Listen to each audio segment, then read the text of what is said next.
Jaya Radha Madhava Kunja Vihari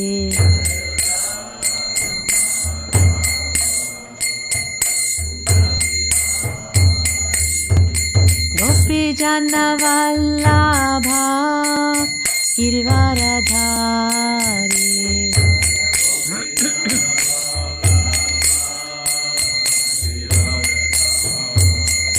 Jaya Gopi Jana Vallabha Girivaradhari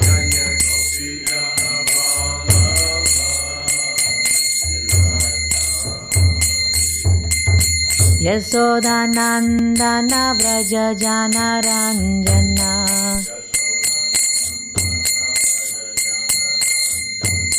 Yasodhanandana Vraja Jana Ranjana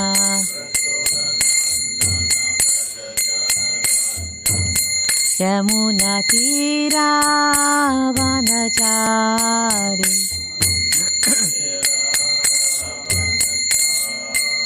Yamuna Tira Vanachari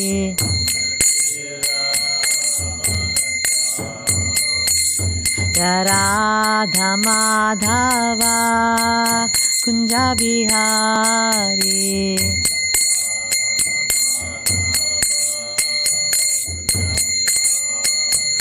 Jaya Radha Madhava Kunja Vihari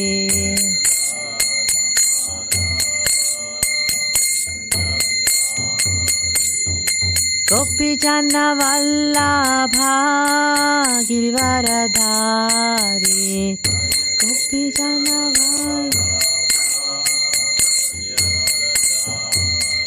Jaya Gopi Jana Vallabha Girivaradhari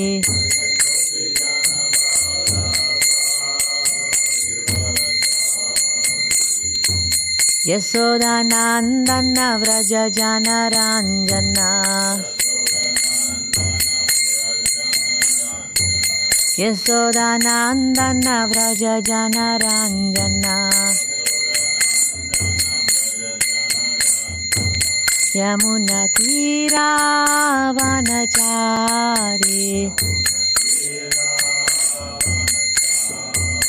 Yamuna Tira Vanachari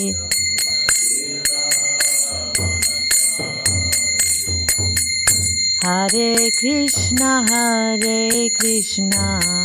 Krishna Krishna Hare Hare Hare Rama Rama Rama Hare Hare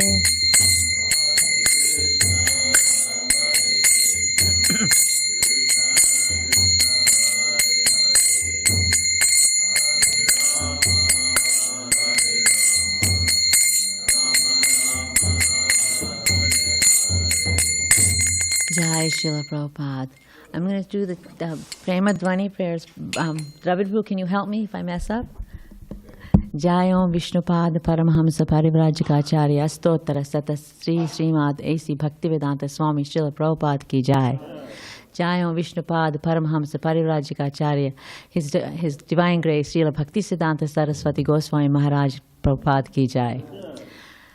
Prem se kho Śrī Kṛṣṇa Chaitanya Prabhu Nityananda Śrī Advaita Gadadhara Śrīvāsādi Gaura Bhakta Vrinda ki Jai. Namacharya Śrī Haridas Thakur ki Jai. Prem se kho Śrī Kṛṣṇa Chaitanya Prabhu Nityananda Śrī Advaita Gadadhara Śrīvāsādi Gaura Bhakta Vrinda ki Jai. Go Gopinath Syama Kunda Radha Kunda Giri Govardhana ki Jai. Vrindavan Dham ki Jai, Mayapur Dham ki Jai, Jagannath Puri Dham ki Jai, Yamuna Maya ki Jai, Ganga Maya ki Jai, Bhakti Devi ki Jai, Tulsi Devi ki Jai, Samaveda Bhakta Vrinda ki Jai. All glories to the assembled devotees. Hare Krishna. Thank you.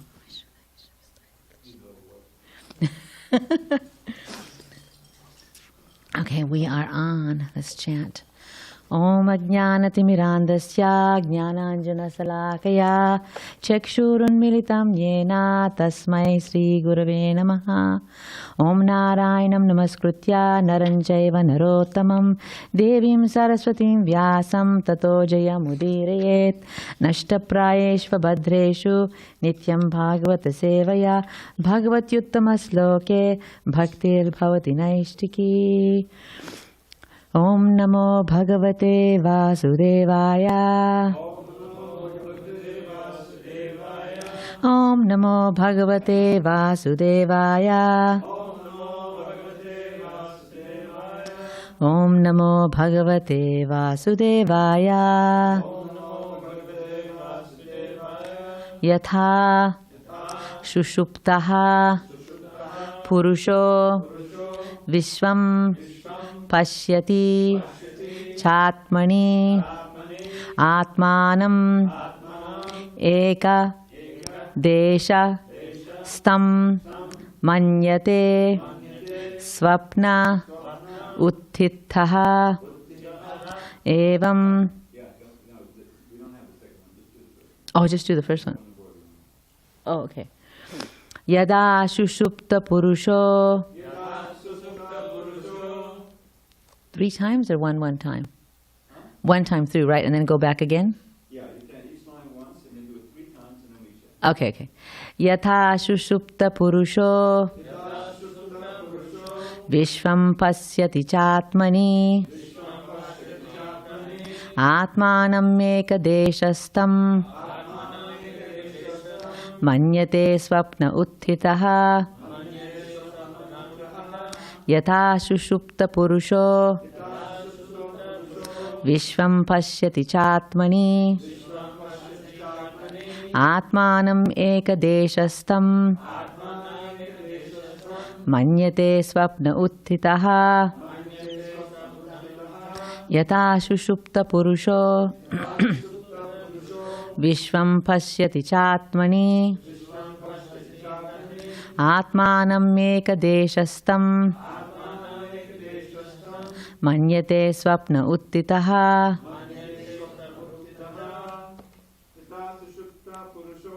Yatha Shushupta Purusho Vishvam Pasyati Chatmani Atmanameka Deshastam Uttitaha. Yatha Shushupta Purusho Vishvam Pasyati Chatmani Atmanameka Deshastam Manyate Swapna Uttitaha. Yatha Shushupta Purusho Vishvam Pasyati Chatmani Atmanameka Deshastam Manyate Swapna Uttitaha. Yatha Shushupta Purusho Vishvam Pasyati Chatmani Atmanameka Deshastam Manyate Swapna Uttitaha. Yatha, just as. Shushuptaha, sleeping. Purushaha, a person. Vishvam, the whole universe. Pashyati, perceives. Cha, also. Atmani, in himself. Atmanam, himself. Ekadeshastam, lying down in one place. Manyate, he considers. Swapne, in the dreaming condition. Uttitaha, waking up. Okay. Evam jagaranadini jivasthanani chatmanaha maya matrani vijnaya tadrashtaram param smaret. Translation. When a person is in deep sleep, he dreams and sees in himself many other objects, such as great mountains and rivers, or perhaps even the entire universe. although they are far away. Sometimes when one awakens from a dream, he sees that he is in a human form, lying in his bed in one place. Then he sees himself in terms of various conditions, as belonging to a particular nationality, family, and so on. All the conditions of deep sleep, dreaming, and wakefulness are but energies of the Supreme Personality of Godhead. One should always remember the original creator of these conditions, the Supreme Lord, who is unaffected by them. Purport. None of these conditions of the living entities, namely deep sleep, dreaming, and wakefulness, is substantial. They are simply displays of various phases of conditional life. There may be many mountains, rivers, trees, bees, tigers, and snakes that are situated far away. But in a dream, one may imagine them to be nearby. Similarly, as one has subtle dreams at night, when a living entity is awake, he lives in gross dreams of nation, community, society, possessions, skyscrapers, bank balance, position, and honor. Under the circumstances, one should know that his position is due to his contact with the material world. One is situated in different positions in various forms of life that are all but creations of the illusory energy, which works under the direction of the Supreme Personality of Godhead. Therefore, the Supreme Lord, who is the ultimate actor and the conditioned living entity, should simply remember this original actor, Śrī Kṛṣṇa. As living entities, we are being carried away by the waves of prakṛti, or nature, which works under the Lord's direction. Mayadhyakshena prakriti suyate sacharacharam. Bhakti Vinod Thakur sings, Miche mayara vase yache beshe kacha habudubu bai. Why are you being carried away by the waves of the illusory energy in various phases of dreaming and wakefulness? These are all creations of Maya. Our only duty is to remember the Supreme Director of the illusory energy, Krishna. For us to do this, the Shastra advises us, Hare Nama, Hare Nama, Hare Nama eva kevalam. One should constantly chant the holy name of the Lord. Hare Krishna, Krishna Krishna, Hare Hare. Hare Rama, Rama Rama, Hare Hare. The Supreme Lord is realized in three different phases as Brahman, Paramatma, and Bhagavan. But Bhagavan is the ultimate realization. One who realizes Bhagavan, the Supreme Personality of Godhead, Krishna, is the most perfect Mahatma. Vasudeva Sarvamiti Samahatma Sudurlabha. In the human form of life, one should understand the Supreme Personality of Godhead, for then one will understand everything else. Kasmin Bhagavo Vijñāte Sarvam Idam Vijñātam Bhaviti. According to this Vedic injunction, simply by understanding Krishna, one understands Brahman, Paramatma, Prakrti, the illusory energy, the spiritual energy, and everything else. Everything will be revealed. Prakrti, the material nature, is working under the direction of the Supreme Lord, and we living entities are being carried away by various phases of Prakrti. For self-realization, one should always remember Krishna. As stated in Padma Purana, Smartavya Satatam Vishnuhu. We should always remember Lord Vishnu. Vismartavya Najatu Chit. We should never forget the Lord. This is the perfection of life. Namam Vishnu Padaya Krishna Prasthaya Bhutale Srimati Jayapataka Swami Nityanamane. Namam Vishnu Padaya Krishna Prasthaya Bhutale Srimati Bhaktivedanta Swami Nityanamane.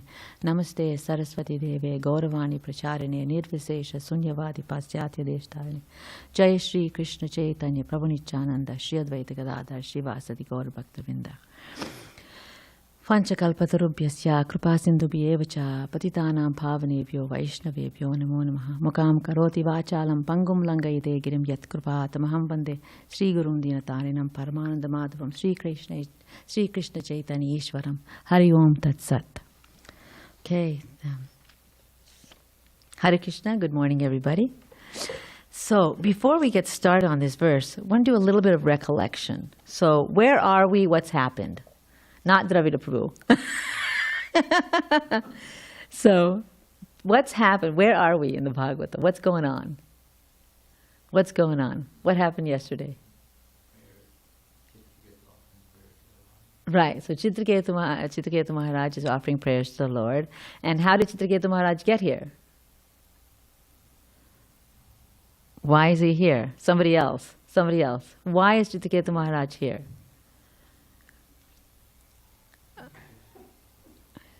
Dravida Prabhu? Oh, wait. Does somebody else want to try? Okay,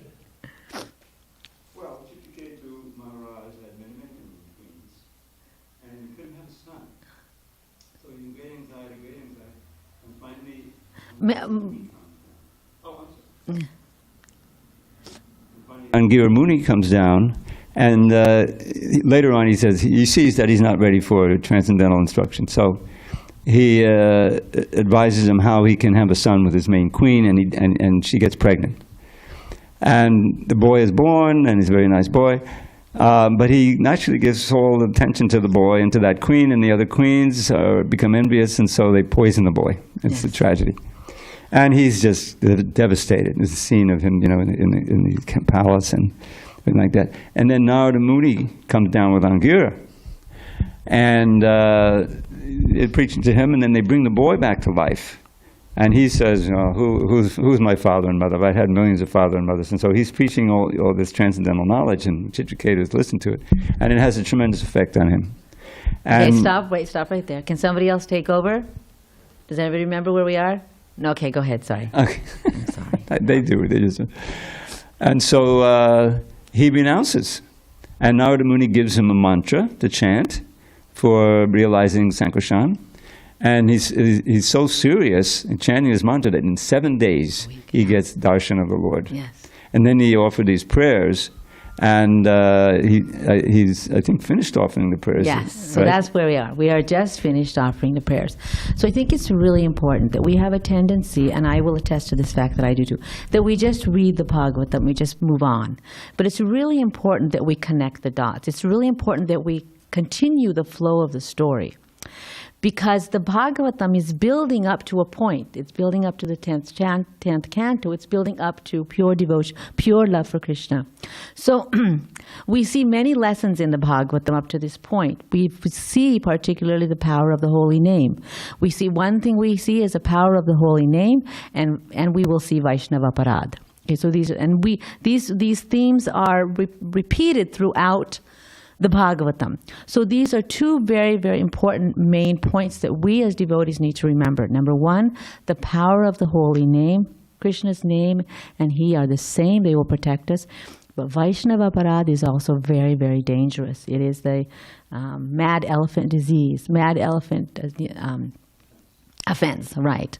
So mad elephant, why? It's like if you let an elephant into the garden, is he going to tiptoe through the tulips?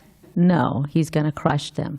And so just like the elephant will crush those tulips, as we say, then we can also crush our lata beach, our bhakti lata, our creeper of devotional service if we do not be careful. So that's one thing I wanted to. Yes, so at this point, Chitraketu Maharaj has finished glorifying the Lord. Now, throughout this whole thing, he tells us the Lord is this, the Lord is great, the Lord is this, everything, all these glorifications of the Lord. And the Lord comes back and says to him this verse. He's describing the position of the living entity. So what is the position of the living entity? So in as Srila Prabhupada explains, there are different states of consciousness, as you say, or of awakeness. So there's the awake state when you're awake, and then there's the dream state, and then there's also the deep sleep state.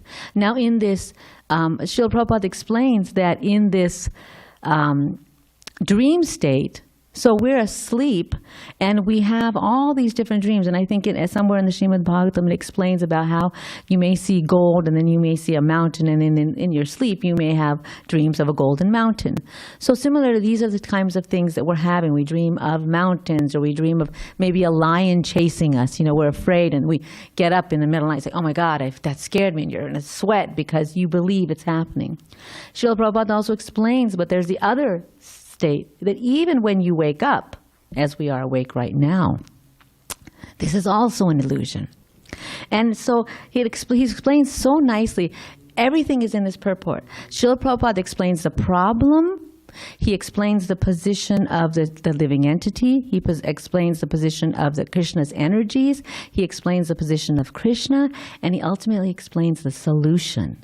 So this is amazing purport. So let's talk about what are the energies of the Supreme Lord. So he talks about the prakṛti, or material nature, right? Which is the bahiranga sakti, right? Outward, external energy. Yeah, external material energy, Baharanga Shakti, right? And then we have his spiritual energy, his Antaranga Shakti, or his internal potency, his spiritual energy. And then we have his Tatashta Shakti, or his marginal energy, which includes the living entities. And he explains very nicely that because even when we wake up, because we identify with this body, we are also dreaming this life. So it is in a sense, virtual reality. Okay, it's not real, it's not. But then you say, wait a minute, it's not real, I feel it.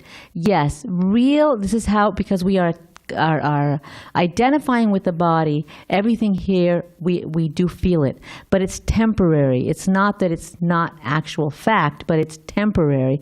And it will as Lord Vishnu breathes in, everything gets annihilated. As he breathes out, everything is created. So it's temporary, this material energy. Now, Krishna is not temporary. His spiritual energy is not temporary. And actually, we living entities are also not temporary, because as part and parcels of the Supreme Lord, we are also Satchitananda, right? We are eternal, full of bliss and knowledge. But because of our covering by this material nature, that at the time of dissolution, when we also return to the abdomen of the Supreme Lord, as is said, then we are in a dream state. We are asleep.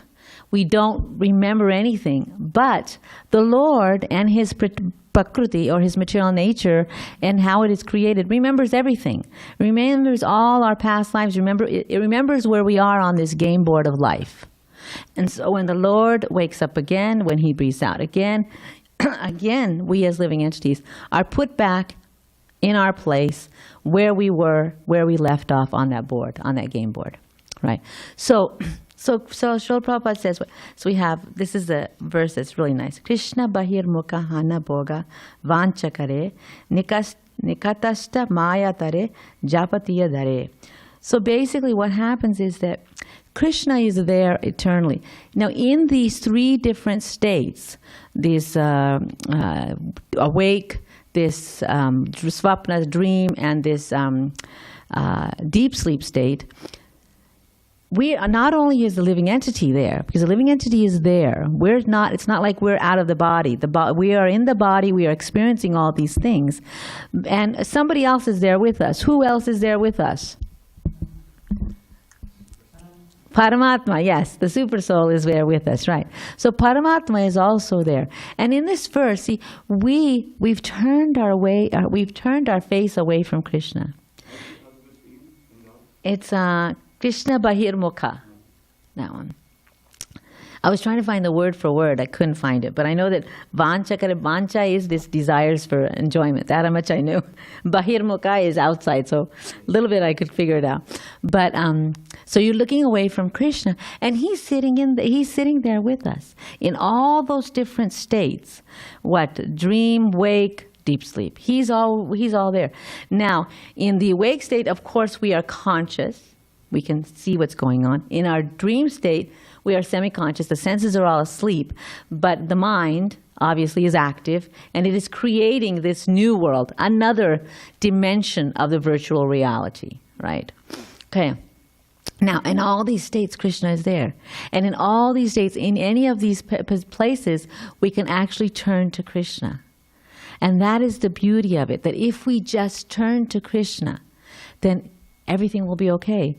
But we're so consumed by this material prakrti that we, number one, sometimes don't want to turn to him, which is in the mode of ignorance. We're like, I'm not even gonna, I'm like, they don't even know he's there. Okay, so that's one thing. No, I have no clue he's there. The other state is they know he's there, but they're like, I don't think I want to. I've just got too many things to do. You know, it's really funny. The other day, my grandkids were with me. Okay, and of course it was really they're 6 and 4. So the 4-year-old's with me, 6-year-old in school. The 4-year-old is there, and you know when they're making noise and stuff, you know, okay, something's going on. They're fine. When it's quiet, you know there's something going on. So I'm like, I'm walking upstairs slowly, upstairs to watch. I was cooking, so I'm busy. I walk upstairs to find him. And he's there with he had just taken a shower. He has his robe on. He has his face covered. He said, I didn't do it. Or I didn't do it. And I didn't know what he was talking about. He goes, I didn't do it. And I look over, and he had squeezed all of the what do you call this? The sunblock everywhere. I mean, he had squeezed it everywhere. And I just looked at him and I said, you know I can see you, right? He said, I didn't do it. And then I said, well, who did? And he said, Surya did, his brother. Surya did. I said, Surya's not here. He said, I didn't do it. So like that, we cover ourselves. Krishna's right there, but we, purposely, I'm not here, I'm not looking at you. So this is our position. We purposely cover our eyes, hoping that, I don't have to look at him, I can do whatever I want, So anyway, so going back, so our position is that we either willfully or unknowingly avoid looking at Krishna, because then we have to make a choice. The problem is you can't unlearn something. And so that is the beauty of Srila Prabhupada and his mission. Because once we give them a book, then they know. There's no more ignorance there, right? Once they get a book, they know. Every day, even if they don't think of it then, Krishna is always there. It's in the back of their mind. It's like you're already infected. You're already infected. So once you get a book, once you hear the name of Krishna, it haunts you in a nice way, okay, in a nice way. Krishna, his only desire, and one other theme, his only desire that we see throughout the whole Srimad Bhagavatam is he wants to get us back home. Now, I'm going to backtrack a little bit. I want to make sure that I hit all those main points before I get distracted to a tangent. But we see in the Bhagavatam, Chitraketu Maharaj, of course it started with Rudrasura, right? He was Rudrasura. And you're thinking, how is this devotee? How did, like Parikshit Maharaj asked, who is this person? Tell me his story. All of us have a story. All of us have a backstory of how we got here.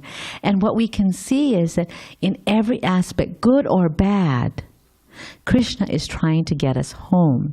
That's what Srila Prabhupada is explaining to us all the time. Krishna just wants you home, and he's trying to get you back. And all these things happen, as we see in the life of Rudrasura / Chitraketu Maharaj, right? Why did that happen? Purification. All of these things that happen, many times, I consider 3 things why things happen. Purification, transformation, and glorification. And the purification is for the person that's going through it. The transformation is for those people who see how this devotee, deals with these problems. That transforms somebody's heart when they see, wow. And the glorification is for that devotee himself, because Krishna always wants to glorify his devotees. We see this all the time, right? He gives Arjuna the opportunity. You do it, namitta matram. You are my weapon. You do it. You are my person who is going to fulfill these things, right? So just like that, Krishna glorifies his devotee for a purpose, because he wants to bring his devotees up. Krishna is so in love with his devotees that all he wants to do is show their greatness, and he wants to step back. And actually, that is a sign of a true leader, and that is a sign of real love, right? When we take the step back and give the opportunity for somebody else to shine. So anyway, before I go, so as I said, it talks about the 3 different energies of the Lord. It talks about the spiritual energy, the material energy, and the marginal energy. And it talks about Krishna's position. He knows all. He's there. He's waiting for us. And finally, Srila Prabhupada talks about the solution.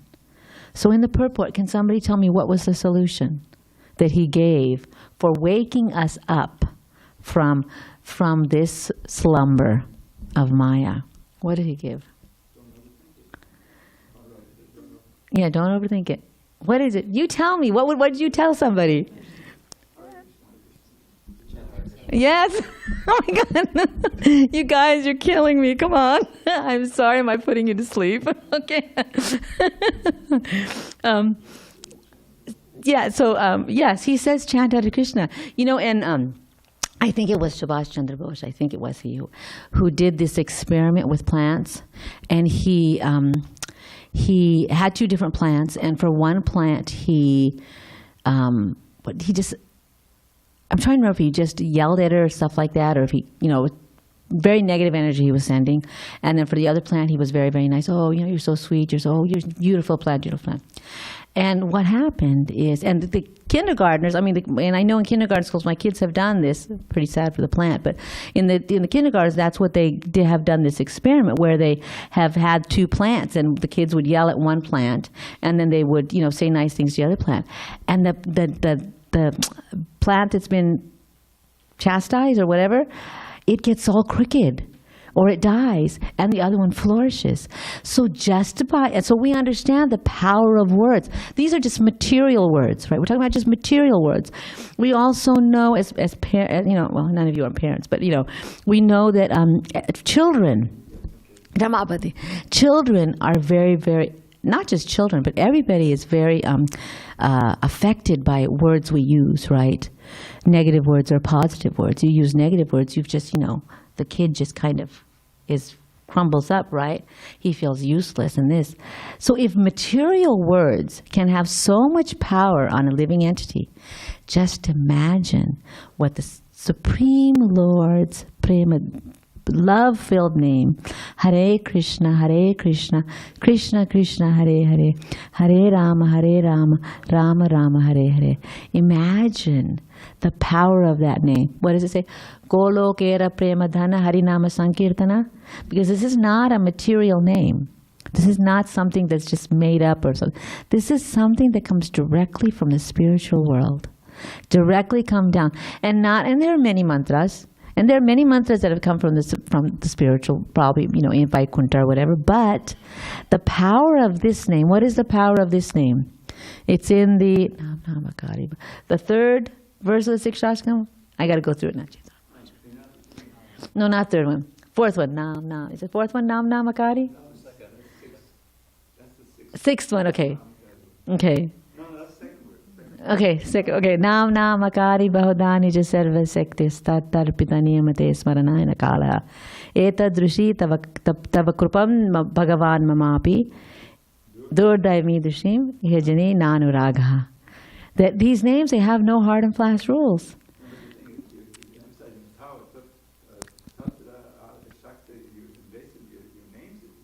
Yes. He's right. He's empowering. This is empowering these names with his Shakti, and also there's no hard and fast rules. So, like I said, the power of this mantra is that it's so simple, so available for everybody.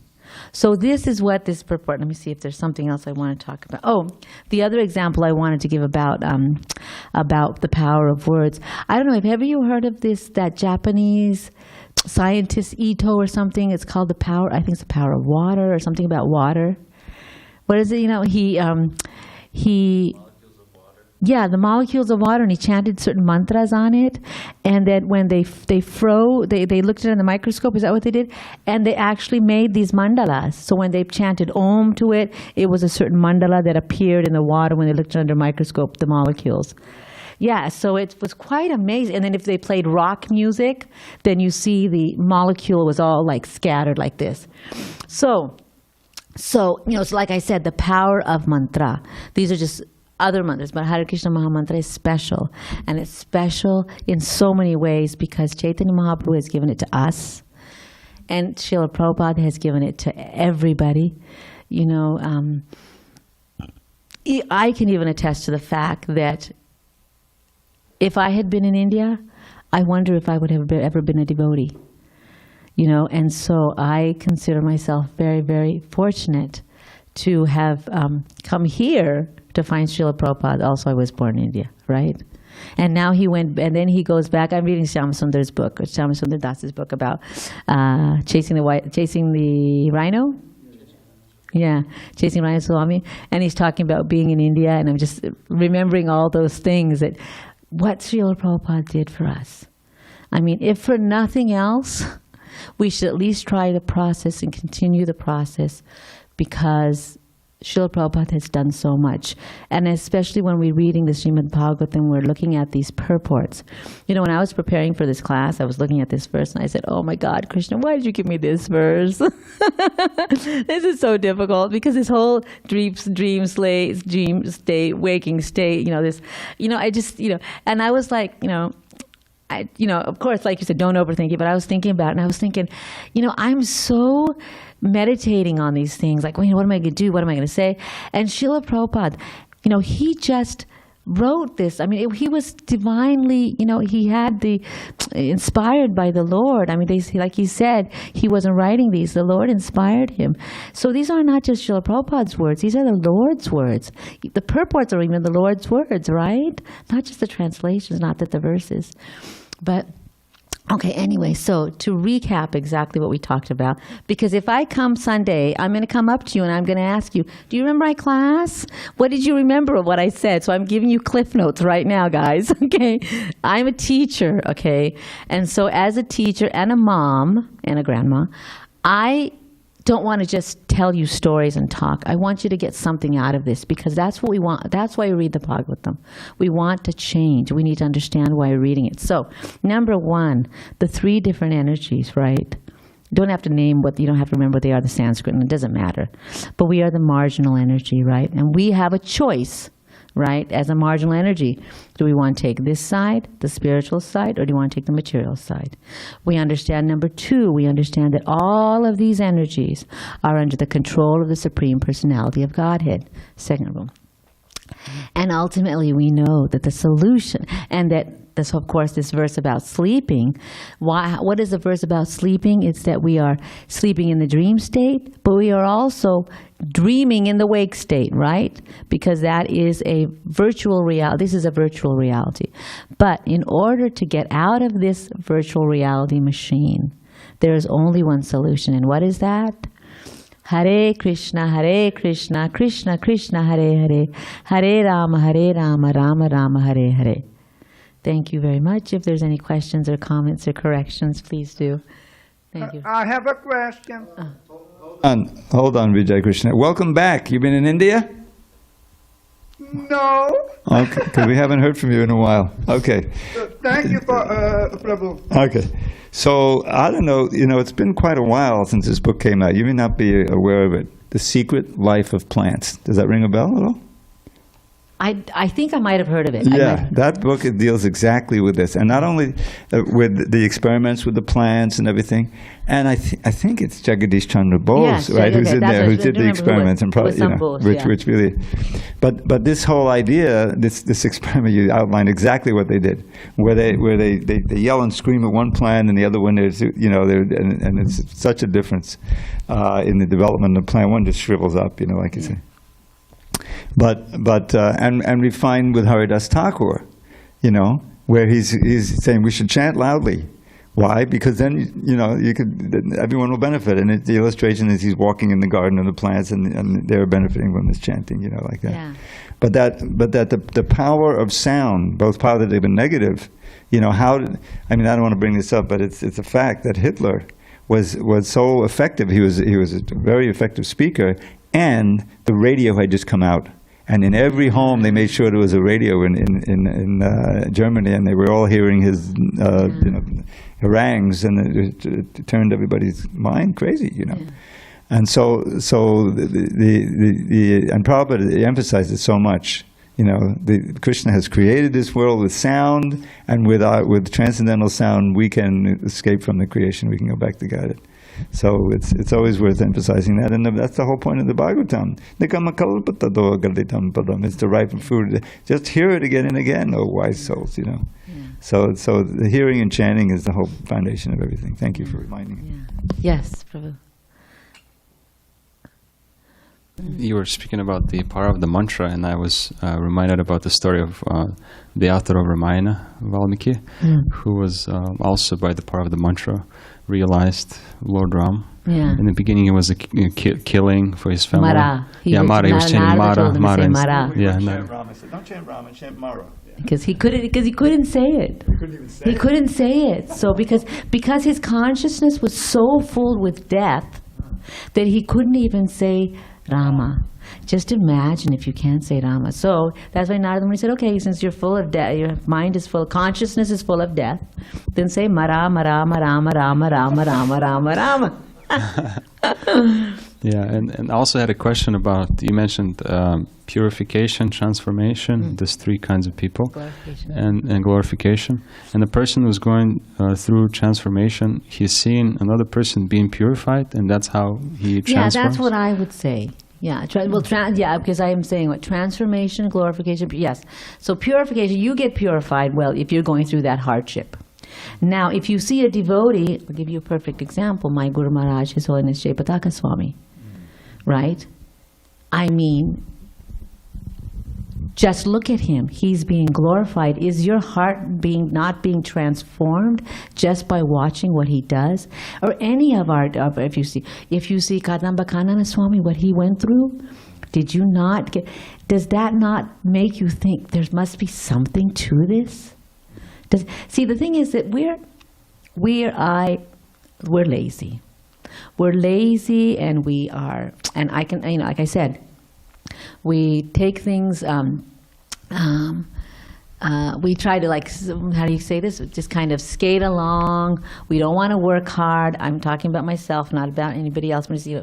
And the thing is that it's only when we get kicked a little bit that we start, And unfortunately, that's what it takes for us to get a little bit of a kick once in a while, I mean, and we think, I always pray, Krishna, I said, I know I'm a fool, but please don't put me through too much trouble, okay? I don't want to learn the hard way. I don't like tough love, okay? It's tough love, but I don't like tough love, So like that, that's how I say, when you see somebody like that, you're thinking, there must be something to it. Or when you see all these different devotees, like Giriraj Maharaj, Jayapataka Swami, they've been in the movement since the beginning, and they're still there, and they're still going strong. And it's not like they didn't have anything else to do. They were quite wealthy. They could have just been, living it up. It's not like, they had no other choice. Just by that fact, you must think, you would think, oh my God, there must be something to this. Let's try it, right? So that's why I say transformation of the person who's watching him. It's like a domino effect. Yeah, it's a domino effect, exactly. Very nice. There's a verse. Prabhupada identified with this verse. He would often say, yes, I experienced this. Krishna speaking to Yudhishthira, the latter part of the 10th canto, I think it is. And Krishna says, Yasyaham anugunnami hadashe taddanang shanai. And I always forget the rest of the verse in Sanskrit. But he's saying, to those I show my real mercy, I gradually take away all their wealth. And then, basically he said, then their family kicks him out. What good is he, And so you end up with, you're forced to take shelter. They said, well, what can I do? And it speeds things along. And Prabhupada, he said this, yes, I was with my business and everything, and people were saying, you got to take sannyas. I was horrified, right? Because his Gurudev would come in a dream, so I was horrified, But then his godbrothers, Keshav Maharaj, and they convinced him, and then he said, he's sitting there, and now I have so many children taking care of me, so, but that idea that Krishna will, the purifying effect of austerity and hardship, if you then leads, then you take, well, what can I do? I have to take shelter of Krishna and call out from the bottom of your heart. So that's really, the central way in which the movement moves, in which devotees take on so much difficulty to preach. Yeah, and I think it's also important that we don't go to the other extreme and get really depressed. So that's what devotee association why is so important, because we can really be beaten down by Maya, and we should not only take shelter of the holy name, but we also need to take shelter of devotees. Because they know what we're going through. They know, and they know this too shall pass, right? dear devotees, this too shall pass. So just hang in there. Yeah.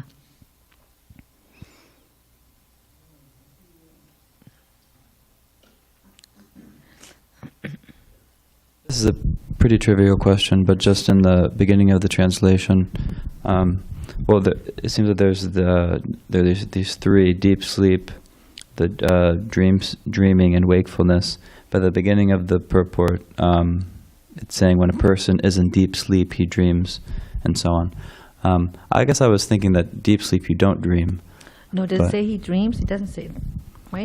In the beginning of the translation, sorry. Yeah, in the beginning of the translation, when a person is in deep sleep, he dreams. And I thought in deep sleep you don't dream, and therefore there were the three categories of dreaming, wakefulness, and deep sleep. I see, because in the purport he says deep sleep, dreaming, and wakefulness. So here he says there are three different states. And even in the translation later on, it's that deep sleep, dreaming, wakefulness. Even later on in the translation, but at the beginning of the translation we have. Yeah, I'm not sure if that's. That's your. Yeah. That's the classic. The sushupti is generally the dreamless. Yeah, because at the beginning in the word for word, it's just as sleeping a person perceives the universe. But then in the translation we say indeed. Anyway. I'll check it out. You're right. Yeah, go ahead. No, I just had a question. I'm really still not clear about the whole deep sleep state. I don't know what state. I mean, at that point, the mind is also asleep. You know, the mind is not active, the senses are not active, but the soul is still active there. Well, I think at the point where the soul is really unconscious, and I think that when you Wait, Prabhu, can you? Oh. Yeah. Saul, can you give that to Dravid Prabhu so he can say this?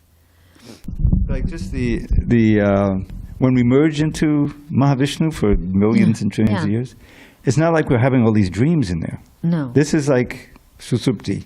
Okay. There's dreamless, there's waking state, there's dreaming, and there's dreamless sleep. Those are the three classic states. You know, swapna Right. and wakefulness, I forget what that's called. And Jagrati. sushupti is where there's no dreams. And you're just, you know, the mind is at rest, basically. The soul is still there, and the life forces are going what's necessary. But your mind is not active in creating images and putting things together, Golden Mountain and all that kind of stuff, you know, dreams. And then during the waking state, it's a whole other thing, but in essence, it's another dreaming condition. Because everything is all temporary, it's all asat. Right. But it seems much more real, because it lasts longer and, you know, you're more invested in it. But it's no more real than your dreams. This is, than the dream, you know. Right. So we want to wake up from all three, you know, we don't want to be dreamless sleep and day dream, night dream. No, we want to wake up to the reality. The real reality. Yeah, and I was just thinking about when you said sleep, I was thinking about also the example given in the Bhagavatam about how that your ears, that your sense of hearing is still awake, or how do you say, you know, functioning, right? So that if you hear a sound, you'll wake up. So, I mean, it's such a nice example, because just like when you're asleep, by a sound you'll wake up. When you're asleep in Maya, by the sound of the holy name, you'll wake up. So Prabhupada gives such wonderful examples, wonderful analogies that you can really relate to. Okay, somebody else had a question? Yes, so. A question was, you mentioned that there's three categories, you know, creation, maintenance, and destroying. And you said Shiva destroys, but then at the same time Lord Vishnu annihilates. How does that work exactly? Oh, so, yeah. Vishnu, but when he inhales and everything. Yeah. Okay, so what's your question again? So I basically, Vishnu, Mahavishnu, when he breathes in, when he breathes out of the pores of his body, all of these universes are created. Okay? And when he breathes back in, they all merge back in. When you're talking about Lord Shiva and Lord Brahma, that's the next, the secondary creation. The secondary creation is when Brahma out of the belly, navel of the Lord, out of the lotus sprouts, and Brahma is born from there, then he does a secondary creation, which is all the planetary systems, all the different living entities and their bodies and all that. That Lord Brahma does. Again, as Garbho Karno, Garbho Kshirodakasai Vishnu, Paramatma enters into all of those, every single atom in all those different universes. So so that's where Brahma's position is as creation. We're talking, so in that sense, we're talking, a creator, maintenance, and destruction. We're talking about the material universe after Brahma's creation. Then everybody else comes into play. Does that make sense? Yeah. So Shiva takes care of like the material realm, and then. It's considered Durga Dham. This is called Durga Dham, right? The material world. It's under the control of Durga Devi. But yeah, Shiva, the pralayam happens. That's with this creation. If I understand correctly, it's this with creation, not with. We're talking about the whole material, everything when it goes back in. So all it is the spiritual world is there. When everything goes back in Lord Vishnu, there's nothing there except the spiritual world.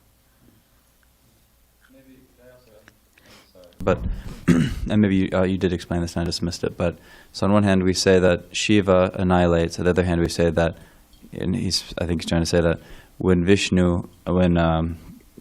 Vishnu inhales, the universes are annihilated because they enter into him. Right. So that's a different kind of annihilation. Yes. So Shiva's not involved in that annihilation as he's inhaling those universes. Right, exactly. Yes. That's a different. One more.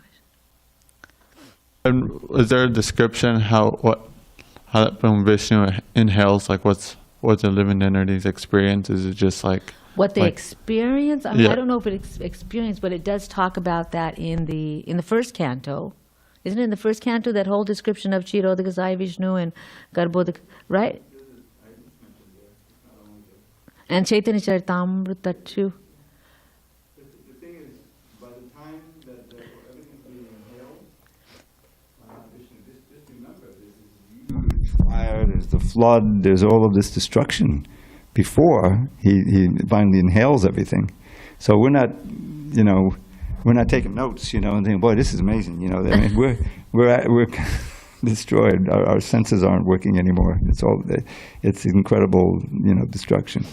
But then, all the energy, he's inhaling basically all the pure energy, prakṛti, and everything's coming inside. So it's it's quite a cosmology we got there. Yeah. Creation. One more question? Oh, Vijay Krishna Prabhu, did you have a comment? Oh, Vijay Krishna. Are you there? Yeah, on Zoom. Okay, go ahead. Yes. Phanesvari Mataji. Vijay Prabhu, thank you very much. Mataji, may I ask your name? Phanesvari Laxmi Devi Dasi. Yes, thank you very much. You're most kind. Dandavat pranam. For me to ask my question, do you mind reciting again the two last sentences of the purport? Two last sentences of the purport. Okay. It says, everything, for self-realization, one should always remember Krishna. As stated in Padma Purana, Smartavya Satatam Vishnuhu. We should always remember Lord Vishnu. Vishmartavyo na jatu chit. We should never forget the Lord. This is the perfection of life. Yes, thank you very much. You're most kind. That is the exact quote. So my question is based on this quote. I wonder, and it is as follows. I wonder if the quote you just recited, the two sentences you just recited, have anything to do with the following Bhagavad Gita as it is shloka from chapter 6 entitled Dhyana Yoga, text 6, and it goes as follows. For him, quote, for him who has conquered the mind is the best of friends. But for one who has failed to do so, his mind will remain the greatest enemy, unquote. Is there any connection between what you just recited and this shloka? Yes, well, how can you control the mind? What is the way we control the mind? By chanting the Mahamantra. Right. And when you chant the Hare Krishna Maha Mantra, what happens? Do you remember the Lord? Yes. So I think that's my answer, short and sweet. You know, that yes, it has to do with that. We make the mind our friend by controlling the mind with a mantra, what the mantra means, right? And what is the mantra we choose? Hare Krishna, Krishna Krishna, Hare Hare, Hare Rama, Rama Rama, Hare Hare. And there we remember the Lord. So the most important, I remember when I was taking my Bhakti Shastra exam, and there was this question, and of course I got it wrong. What's the most important thing of everything you've heard? What is the most important thing? And I'm thinking, Chant Hare Krishna, this, that. And then he said, always remember Krishna, never forget him. So that's the answer. Yes, just to enhance the whole thing, this is two lines, first two lines of a verse. And the third and fourth line says, Sava Vidi Niserakshu Eteyoreva Kinkara. That Sava Vidi means all the instructions of the Shastra. Vidi Niserakshu means the do's and the don'ts. You know, that combines everything. So all of the instructions of the Shastra are servants of these two. The kinkara, humble servants. In other words, you know, we get up early in the morning and come to Mangalartik. It's all helping us to remember Krishna. And says, don't do that, don't do that, don't watch the movies. You know, it helps us to not forget Krishna. So when you think about it, it's everything we do is geared toward furthering this goal, to always remember Krishna and to never forget him. Yes, one more question. I've been curious about this, how in a morning walk, and I can't find if it comes up in Bhagavatam or any of Prabhupada's books, but in a morning walk, Prabhupada talks about how when sleeping, the soul actually leaves the body, and that seemed really counterintuitive to me. And so some of the disciples are asking, well, then isn't the body, how could the soul leave the body when sleeping? Isn't the body then dead at that point? And there's some back and forth.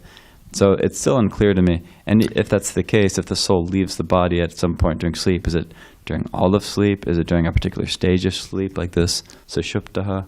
I don't even know. I have no idea. I know there's incidents where yogis have, what is this? They have the out-of-body experience. So, I mean, there's an out-of-body experience. If you can have an out-of-body experience, then cannot the soul leave? So there may be that cases. Now, who that happens to, how that happens to, why that happens to, I have no idea. But we know that yogis do it, and we have instances of those when people say, I saw my body, I was flying around, my bodies were still there, so, yeah. Yeah, I don't even know. All these things are really difficult to say because we don't know the whole context, what happened, all that kind of stuff. I can read this short little exchange, at least that much, even though it still doesn't make it clear. I thought maybe there's some reference somewhere in a book that you might know of. But, here. It's, so Radha Vallabha is asking about how Srila Prabhupada said that at the time of death, when the soul leaves the body. So then Radha Vallabha says, at the time of sleeping, when the soul leaves the body, how is the body maintained? And then there's some. And then so Radha Vallabha is asking, at the time of sleeping, when the soul leaves the body, how would that work? Why is the body not destroyed at that time? Prabhupada says, why? Suppose you have left the car. Does that mean it is destroyed? You're going to go back to it. So Radha Vallabha says, but at the time of death, it is destroyed when you leave it. So wouldn't it be destroyed if you leave it during sleep? Prabhupada says, death is different. When the car is no more usable, that is death. But we are returning to the car because we know it is usable. And if we know it is useless, we don't go to that car. That is death. So we're saying the soul leaves the body during sleep and during death. But, yeah, and then there's some more. Yeah, like I said, I don't know. I have no clue. It's beyond my pay grade.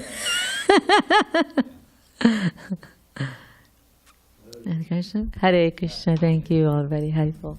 All glory Srila Prabhupada, all glory to assembled devotees. All glory Shri Radha Giridhari, Jagannath Baldev Subhadra, and Nittai Gauranga. Hari Hari Bol.